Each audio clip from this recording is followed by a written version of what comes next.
రాష్ట్ర వ్యాప్తంగా ఈ 4.5 సంవత్సరాల్లో బీసీలని రాజకీయంగా ముద్దగా దెబ్బ కొట్టాడు జగన్మోహన్ రెడ్డి. ఏ విధంగా అంటే మేము 50% ఉంటే మాకు 50% రిజర్వేషన్ పెంచాల్సిన జగన్మోహన్ రెడ్డి తను ఉన్న 34% నుంచి 24% తగ్గించి బీసీలని రాజ్యాధికారికం దూరం చేయటం, ఇది బీసీని అణిచివేయటమే.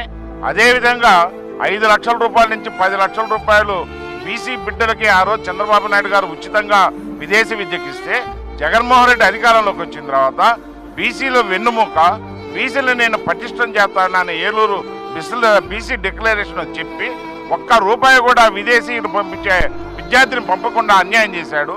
ఈ విధంగా కూడా విద్యాపరంగా కూడా బీసీలను అణగదొక్కిన జగన్మోహన్ రెడ్డి ఖచ్చితంగా రాబోయే ఎన్నికల్లో మేము గుణపాఠం చెప్తాం.